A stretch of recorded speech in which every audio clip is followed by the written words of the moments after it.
and they're very close. Waters shoulder to shoulder, head to head, nose to nose. Treehouse, Silver Chalk, Captain Budget. Oh, it's close.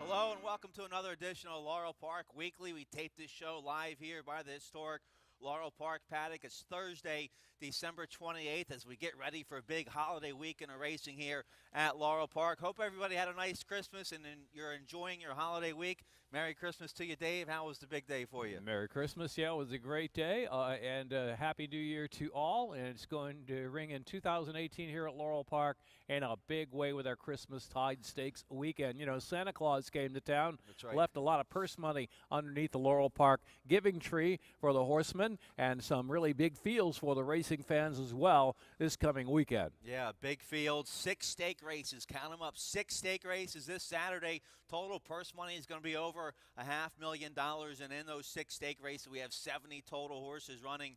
Some nice stakes. Nice job by the racing office putting together a heck of a card for this Saturday. Let's get right to the action. Race 4 will kick off the stakes action. We have 6 consecutive stakes for you this Saturday, and race 4 starts it off. That's the Hef Stakes for 2-year-olds, 100,000 going 7 furlongs. We have a video spotlight of the 9 Whirlin' Curlin', your second choice here in the betting. 7-2 morning line. Let's show you Whirlin' Curlin's last win. This was in the Maryland Juvenile Fraternity, December 9th here at Laurel Park. His second stakes win in a row here at Laurel. Both of them at a big price. Well, he'll be 7-2 this Saturday here in the Hef Stakes, Dave. Well, one box he does check off, Whirlin' Curlin'. He likes the cold weather on a kind of a snowy day. There he goes. And his second consecutive upset victory, 23-1 in the Elser Memorial, breaking his maiden in a stakes race, coming back in the Maryland Juvenile Futurity, and he can seal the deal, perhaps the Maryland Juvenile honors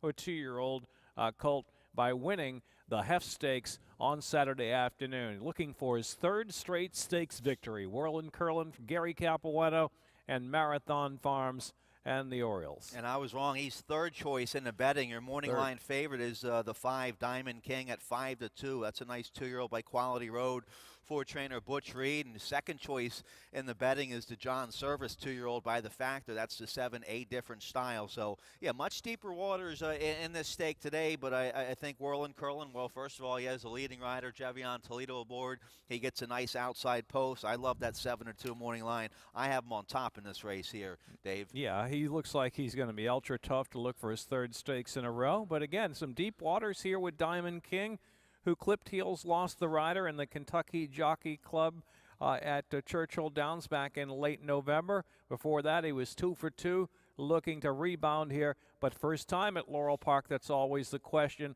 Her trainer, Robert Reed, first time at Laurel for Diamond King. We know Whirlin' Curlin likes this track. He's won a couple stakes over this track. Yeah, big 10-horse field here. How about the Linda Rice 2-year-old Divine Entry? Nice allowance winner last out here at Laurel Park. Caramanos will ride, so we know this horse likes the track here at Laurel Park. Divine Entry going to be a nice price here, about 6-1 for trainer Linda Rice. Kind of a lower Meyer figure for him in his allowance win here, but he was a 60-cent to $1 favorite, and to me, visually, he was the most impressive of the rest of the group in this spot. I like his kick there, coming from off the pace, going 5.5. I know a different animal at this kind of a distance at 7 furlongs, especially for 2-year-olds, to make that transition. But again, he's another horse who loves Laurel. He was disqualified out of a win 2 races back, unfortunately, in that photo finish, and got DQ'd and rebounded in his next start. A very impressive turn of foot there from Divine Entry. If the track is a little deep on Saturday afternoon, I think that final furlong, he's going to be rolling. Yeah, all right, so nice big 10-horse field in the Hef Stakes for 2-year-olds. It's a $100,000 purse going 7 furlongs. It's going to be a tough test there for the Maryland-bred Whirlin' Curlin'. Let's take a look here. Race 5 on our 10-race card. Race 5 is going to kick off that 20-cent Rainbow Pick 6 out here on Saturday, and race 5 is the Politely Stakes for affiliate mares 3 and up, Maryland-bred or Maryland sired, going 6 furlongs, $75,000 purse. Video spotlight here of the 8 Moon Virginia, who's my top pick in this race. My long shot of the day, 10-1 morning line. Here's Moon Virginia's last win late November here at Laurel Park against a tough 3 other than Allowance Field. Gets up going 7 furlongs, wins by a head this day. Maybe the 6 furlongs a little too short, but Moon Virginia in good form right now. Was second 2 starts ago in the Geisha behind My Magician, who's one of your favorites here in the Politely Saturday. But I'll go with Moon Virginia at 10-1 with Sheldon Russell aboard for Hammy Smith. That was a top 5 Maryland ride of the year, I think, by Sheldon Russell that day on that filly. As she came from well off the pace, the key was saving ground into the stretch, aggressively riding her to get up between horses. Will she get the same kind of trip on Saturday afternoon? Well, My Magician's beaten her a couple of times. She's really going to have to be on her A game, but she's in good form. She likes the track. 3 of 9 at Laurel, a second and a third for Hammy Smith. The barn's been good, and a good outside draw as well for your pick, Moon Virginia. So, yeah, 10-1. I like Moon Virginia. Your favorite in the Politely is the 6 Renaissance Rosie at 2-1 for trainer Kevin Patterson. Julian Pimentel will ride his 5-year-old daughter a jump start, a sharp win 2 starts ago against 3 other than Allowance Company right here at Laurel Park. Didn't run very well last out, though, in a stake race at Mahoning Valley. Got a low buyer speed figure in that race and everything. Maybe that race came up tough out there at Mahoning Valley, but I think the Politely going to be awfully tough here as well. But that 3 other than Allowance win 2 starts ago for Renaissance Rosie, very impressive. Prior to the Mahoning Valley race, she put together 5 straight for old connections and new connections and had a big excuse there at Mahoning. Slammed at the start as a short comment and pressed the pace, and that was the end of that story. Coming back to a track at which she's 2 out of 3. All right, then your second choice is My Magician. I don't pick the top 2 favorites in this race at all, but looking at the form from My Magician 2 starts ago, she beat my top pick, Moon Virginia, in the Geisha. And then the last out in the Willow on the Move, that was a tough open stake won by Miss Locust Point, an okay 4th in that race. She's going to be covered up early. Torres is going to have to navigate a good trip from the inside. This filly's probably going to be sitting a stalking mid-pack trip here, My Magician. 4 leading trainer Claudio Gonzalez is having a banner year. Good story in daily racing form, by the way, just up about Claudio Gonzalez by Jim Dunleavy of Daily Racing Form. Claudio, and what a great year he's having. Just a great story overall. Daughter of Street Magician in a tough company. I thought 4th was pretty good for her against Ms. Locust Point, Ivy Bell, that kind of filly last time out, and coming back in a little bit, I think, softer company against this group will do the trick for her. She's going to be rolling late. Was perhaps a little closer to the pace last time out than usual. She likes to run kind of mid-pack. I like the fact that she's tractable and can rate and save a little bit. All right, I pick a 6-1 shot in my exacta. The 9 Uphill Battle just had a nice win against 2 other than Allowance Company at Penn. Was claimed in that race. Now stepping up the stakes company here for Hugh McMahon. McMahon 15% first off the claim. That was a strong win last out at Penn, but a much tougher race for Uphill Battle Saturday. But I pick her in the exacta. Well, you know, the $25,000 claim, I saw something in this filly. They think that it can improve just a little bit. I mean, she was beaten only 4 lengths by Crab Cakes in the Maryland Million Distaff. She's a Virginia bred. She's by Street Magician, so she's got a lot of options going along here. She'd have to improve a lot, but yeah, maybe an in-the-money kind of a play. And the Hall of Famer Edgar Prado with a nice mount in this race. The 4 She Rolls, a nice win last out against First Level Allowance Company. A good third, 2 starts ago behind Crab Cakes in the Maryland Million. She Rolls has been on a roll recently for trainer John Hartzell and the Hall of Famer Edgar Prado. Probably going to be in front turning for home. She Rolls. Yeah, 5 of 15 at Laurel. Loves this track. Edgar Prado, 6,985 wins. Just a few away from 7,000, and it would be nice to get a little bit closer at Laurel Park on Saturday afternoon for the Hall of Famer, who returns with a couple of really nice stakes mounts, including She Rolls. All right, so race 5, the Politely will kick off that 20-cent Rainbow Pick 6 here on our 10-race card Saturday. Let's take a look here at the 6th race, which will start that late pick 5 with that industry low 12% takeout. The Jennings 4-3 and up. Maryland bred, Maryland sired runners here going a mile, $75,000 purse. Let's take a look here. Video spotlight of the 9 Final Prospect, who's your lukewarm 4-1 favorite here in this race. What a betting race this is going to be. And Final Prospect, 5-year-old by Jumpstart's been in good form.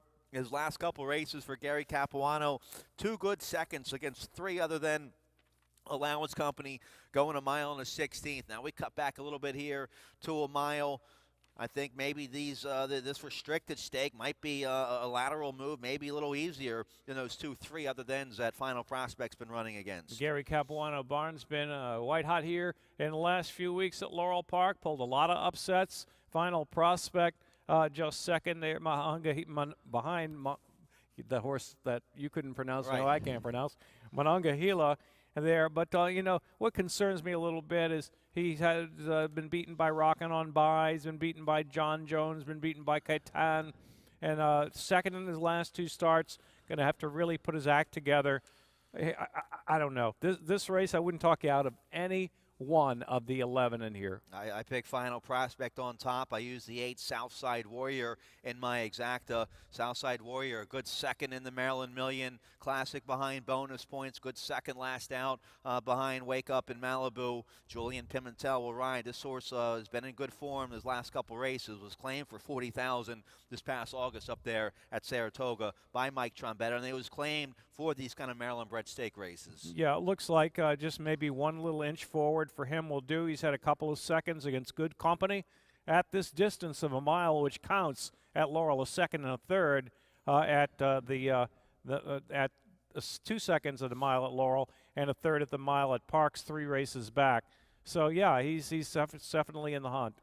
Let's take a look at the defending champion. John Jones won this race last year by 5. Got a 92 Beyer speed figure last year when he won the Jennings. He won 6 races last year, good for over $250,000. That was John Jones. Now this year has been a little bit of a different story. He's 0 for 3 this year, but now he's dead fit. He finds restricted company in the Jennings. The Hall of Famer Edgar Prado will ride. We called up with trainer Lacey Gaudet this morning to talk about John Jones and the outside post that he has to defend his title in the Jennings.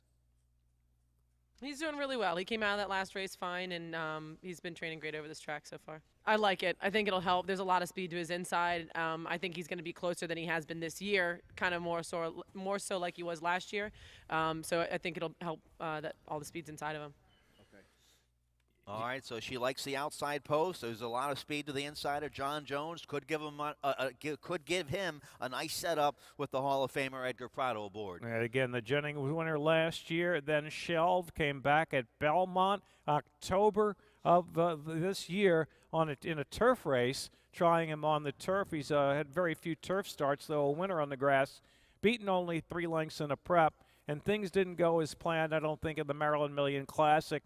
Beaten favorite there, but had an inside post on a day perhaps when the inside was not that good. Sure. They didn't have a whole lot of option that day. They went, the horse faded, finished 7th, came back, finished 5th out of town at Penn National.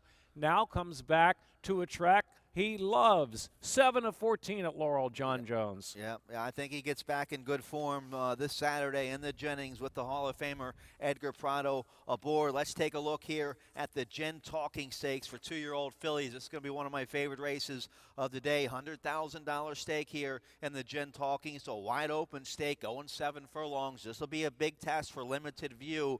Talented 2-year-old filly by Freedom Child for trainer John Salzman Jr. She's won her last 2 stake races in a row here at Laurel Park. The Maryland Million Lassie, and then most recently the Maryland Million, the Maryland Juvenile Filly Championship. Let's take a look at that win last out for Limited View. This was very impressive. She broke sharp this day, and she got in front. She threw the knockout punch around the far turn in the snow. Here's Limited View, won by 6 with a nice, strong 75 Beyer last out. Now, she's going to have to step up against Open Stakes Company in the Jen Talking. She gets the Hall of Famer Edgar Prado back. I think if she breaks sharp, it's going to be all over. Limited View, impressive winner last out. Perhaps looking for the Philly Championship. If she could win the Jen Talking, might have it anyway. She's such an impressive filly, the Freedom Child filly.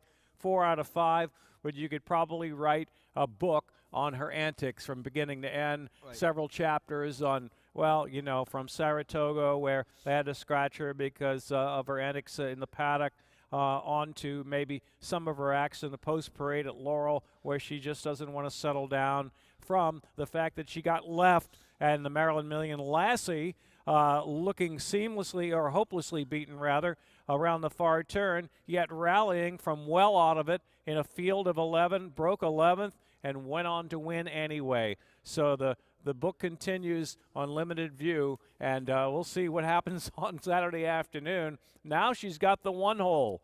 Never been down inside in the one hole stand, so she's overcome everything so far. We'll see Saturday she's got some more. Another issue, perhaps. Well, she's stepping up into a very tough open stakes company, but reading trainer John Salzman Jr.'s quotes in the press releases, he said she came out of her last race like she didn't run at all. She's been training great. She's gone to the gate to school. And she was perfect at the gate. So trainer John Salzman Jr. very high on this filly, and that last win in the Maryland Juvenile Filly Championship, that was a couple ticks, about a tick of a second faster than Whirlin' Curlin. She did it very easily. John Salzman saying in the press release that she doesn't have to have the lead early on here. If there's some other speed in front of her, she can sit a nice stalking trip. But if nobody else goes and she breaks sharp, she could open up on him early, just like she did last out. You've heard a horse for a course, 4 for 4 at Laurel. You've heard of a jockey for a horse. Edgar Prado is 4 for 4 on her back. Her only defeat coming at Saratoga in the Adirondack Stakes there. When finishing 6th. There is some speed to her outside, though. The 2, Retrazo, a good third last out in the Smart Halo back in November. Third behind Take Charge Paula, who would come back to win. So that filly will be tough. The 7, Gibby, has speed from the outside. Gibby's an allowance winner most recently for trainer Scott Lake. So this is a tough race. The 8, Marab, I thought, well, the 8, Marab is a nice runner. Had a nice, impressive maiden special weight winner last out. Marab's out of B-Sharp Sonata, a 2-time Greatest Stakes winner. Now, Marab's win wasn't flattered very much when the stablemate Safwalk came back to finish last. Ran a clunker, but still, you can't take much away from Marab. She gets the leading rider, Jevion Toledo, aboard. Yeah, exactly what I was about to say. She beat her entry mate that day, Safwa, the sister to Always Dreaming, who subsequently came back here at Laurel Park this past week, wasn't it? Yeah. And finished well up the track as a big favorite there. But take nothing away from the way Marab did that and the maiden special weight score, and she was wide the entire trip. That race very eager, got a good outside draw. What's the temp outside now, Stan, here? What do you think? But right now we're in the teens. Early here's 20s. a hunch for you. Frigid Sister, blinkers on. Frigid Sister, blinkers on, yeah, for Flint Stites. So, yeah, nice allowance winner here at Laurel Park back in October. Yeah, blinkers going on. She's out of that Take Charge Paula race, the same race that Retrazo comes out of. Retrazo was 21-1. She was 11-1 off of a strength of a good allowance score. That was a really nice effort. When coming from off the pace, she may be overlooked there in the Flint Stites barn, adding the blinkers. Yeah, she hopped at the start. Maybe draw a line through that Smart Halo effort where she hopped at the start and it was 9 wide, pretty much had no shot.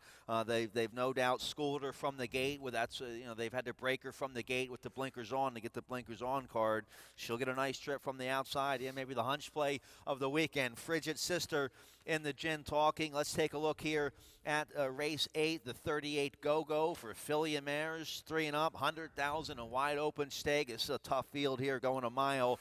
Now, tough field. I go, when in doubt, go with Chad Brown as your best bet of the day. And I go with the 12 going for broke here in the 38 Go-Go. But we have a video spotlight here on the 7, Juliet, who's won 3 in a row for trainer Ben Colebrook. Let's take a look at the last win. This was against 3 other than Allowance Company, going a mile at Churchill, won by 8 1/4, going away with a strong 87 buyer. So this 4-year-old filly's in great form right now for Colebrook. He gets Elvis Trujillo, who's been on a roll the past couple weekends. What do you think about Juliet shipping up from Churchill? Well, I mean, the jock was really aggressive on her there. That's Juliet. Ricardo Santana, as she's won 3 in a row, 3 different tracks. That's what impresses me. Right. In Kentucky, Ellis, Keeneland, and Churchill. We've got to bring her talents here to Maryland on Saturday afternoon. This race about as wide open as the Jennings, I think. going that one-turn mile. How about my best bet of the day, the 12, Going for Broke for trainer Chad Brown, a good second against Open Allowance Company back in September, going a mile at Belmont. It didn't run too bad last out in the grade 3. Go for Juan, fourth, only beaten 3 1/4 in that race, and that was coming off of a couple months from time away. So now our second race back for Chad Brown. Sheldon Russell should get a nice trip from the outside. This filly's a 2-time winner at this mile distance. Yeah, and in this one-turn mile should suit her just fine. She's got a good outside draw on there. She'll be a factor, I think, at the finish. All right, let's take a look here at the 9th and final race. Biggest field of the day, a 14-horse field. Did I get that right? Bunch of big fields. Yeah, 14 horses in the Dave's Friend. $100,000 stake, 3 and up, going 6 furlongs. Let's take a look at the Maryland bred Struth. Nice win last out in the Howard Bender. Let's take a look at that win. This was December 9th here at Laurel Park. It was a restricted stake, the Howard Bender, but still, this horse won like a good thing. Won by 4 1/4. Got a 95 buyer. Struth is in good form. I remember talking to Kieran McGee that day. He loved the horse that day. The horse has been training lights out, and he's been doing well since that win. He'll get a nice trip from the 7-hole with Georgie Vargas Jr. aboard. He's going to have to beat the one Recruiting Ready, who likes the inside. But Struth, I think a 3-time winner at Laurel Park is going to be going to give everybody a run for the money here at 8 to 1. A lot of really nice storylines in here. Awesome Banner beating a nose to Whitmore at Keeneland and the Grade 2 Phoenix. You've got It's the Journey, who looks to get back to best form, a 5-time winner here at Laurel, beaten by Struth there in the Bender, but able to turn the tables on him with his best effort.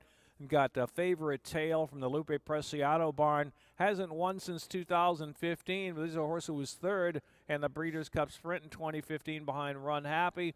But he's not quite back to his best, but any improvement could put him right there in the level playing field with these on Saturday afternoon. In the Dave's Friend Stakes, I think I'm missing a horse here that I wanted to talk about. Well, of course, a Fleet Willie, yeah. Fleet Willie. From Claudio Gonzalez barn, again, a career best year for the Gonzalez barn. A horse who was 6th in the General George, prompted the pace, and Imperial Hint was the winner, who was second in the Breeders' Cup Sprint. Overcame all, kind of like a limited view start last time out in the Richard Small Stakes, when he was left absolutely flat-hooved at the gate and went on to win anyway. That was his most impressive run. He's been off ever since, and now he's shortening up back to 6 furlongs. But remember, early in his career, he was kind of a 3/4 mile type runner. He was claimed, I believe, out of a 6 furlong maiden race by Gonzalez and has won $367,000 career bankroll now. It's been a nice claim. This horse 7 for 8 in the money, going 6 furlongs with a couple wins, so he'll be right there. I like a Fleet Willie. I pick him in my top 4. I pick Struth on top. I pick Struth over the one Recruiting Ready. Now, you might think Recruiting Ready has a tough inside post in this big 14-horse field, but we caught up with trainer Horacio De Paz. He likes the inside post for Recruiting Ready, who was a nice win in the Chick Lang at Pimlico. That was back in May. Since then, a decent third, and the Grade 2 Woody Stevens going 7 furlongs at Belmont. That was back in June. He's been working down in Florida since. Let's hear what trainer Horacio De Paz has to say about Recruiting Ready. He's doing really good. He's been training down in Florida at Palm Meadows, and all his works have been really good coming up here. He's on the inside, most of his races and stuff, so, I'd rather be inside than be on the 14 hole, so very happy with that. All right, so they like the inside post. Recruiting Ready with Karamanos aboard. Karamanos has won on this horse, won 3 in a row on this horse before that Grade 2 Woody Stevens. This horse has enough early speed. Karamanos should be maybe in front, or a nice inside stalking trip here with Recruiting Ready. Yeah, Laurel Park notes in our immediate release. The horse got sick, had a quarter crack issue, had some issues. That's why he's been off, but never really out of training and laid up and taken out completely off the track scene, and he's really been rolling since coming back to training in November 26 work at Palm Meadows, and working solidly and regularly since then. December 3rd, 10th, 16th, 23rd, and here you go a week later, ready to run off the most recent work. So he's got immense sprinting talent. The one posed the question in a rough Dave's Friend Stakes, I think. I mean, to handicap.